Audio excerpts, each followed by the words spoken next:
Even the most rational, scientifically minded people carry a deep-seated fear of black magic. You can rely on logic all you want, but when confronted with the idea of a targeted curse, almost everyone hesitates to put their disbelief to the test. A documentary filmmaker named Liam decided to throw that hesitation away entirely. He designed an experiment where he would travel the globe, actively begging occult practitioners to place a curse on him. He wanted hard proof of the supernatural. His first stop was a witch coven in California. He sat down and asked them to hex him. The witches flatly refused. They warned Liam that dark magic is highly volatile, and if they invited an evil spirit to attack him, that entity would follow him forever. Liam absorbed this warning and completely ignored it. His obsession with capturing documentary evidence heavily outweighed his instinct for self-preservation. He packed his bags and kept looking for someone who would say yes. Liam took his search to New Orleans, a city famous for its deep roots in voodoo and hoodoo traditions. He tracked down a local voodoo priest and presented his bizarre request. The priest immediately lost his temper. The priest explained a terrifying foundational rule of the occult. By simply speaking his desire to be cursed out loud, Liam had already created an open doorway. Any lingering evil spirits in the area were now drawn to him, invited by his own words. The priest then delivered a chilling prophecy. He told Liam that running an experiment to prove the existence of a curse is a fool's errand, because the only absolute, undeniable evidence he would ever get is his own death. The trap was officially set. Whether Liam eventually found a willing practitioner or not, his spoken intentions had already initiated a supernatural chain reaction. Undeterred by the priest's anger, Liam stayed in New Orleans and eventually found a hoodoo practitioner named Elias, who actually agreed to perform a hex. Elias led Liam into a private reading room to begin the ritual. He wound Liam's hair around a heavy iron coffin nail.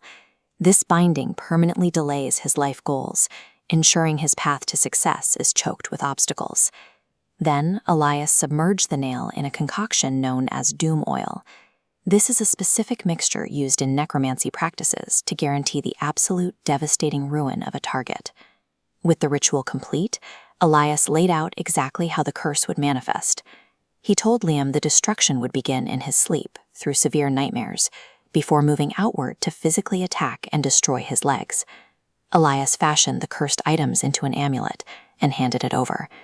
Liam slipped it around his neck.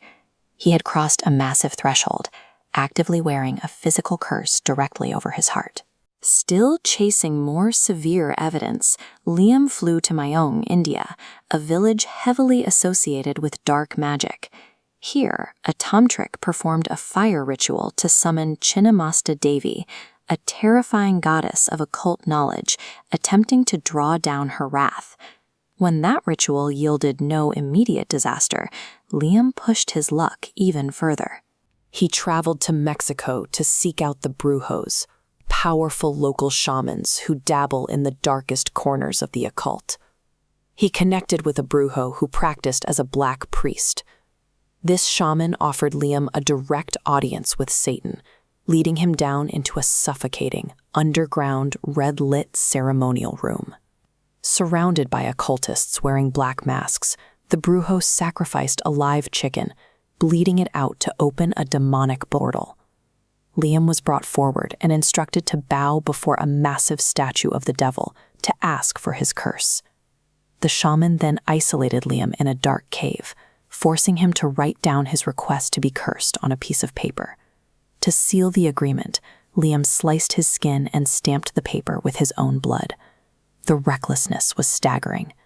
Liam was now walking the earth carrying a hoodoo necromancy hex from New Orleans and a literal blood pact with a demon from Mexico. Liam returned home to California, and the psychological breakdown started almost immediately. He was plagued by incredibly violent, highly realistic nightmares. He lost sleep, his anxiety spiked, and he began seeing a psychologist to cope with the crushing mental strain. Desperate for an escape, he went mountain biking to clear his head. He rode down a steep, high-speed dirt trail, a path he had taken many times before. Suddenly, he crashed. He was thrown violently from his bike.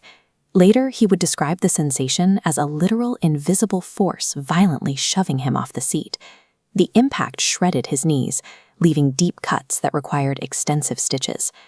Bedridden, with his knees swollen and immobilized, a terrified Liam pulled up his documentary footage. He watched the clip of Elias, the hoodoo practitioner.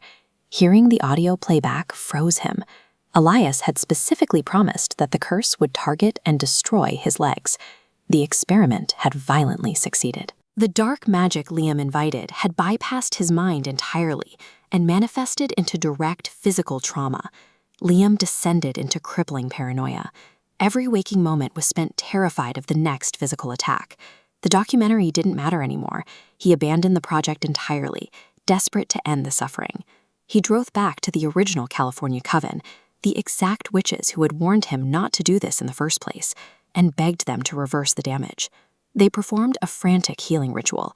They shattered his cursed hoodoo amulet, called upon protective spirits, and forced Liam to scream into a mirror at the top of his lungs to officially break the satanic blood pact.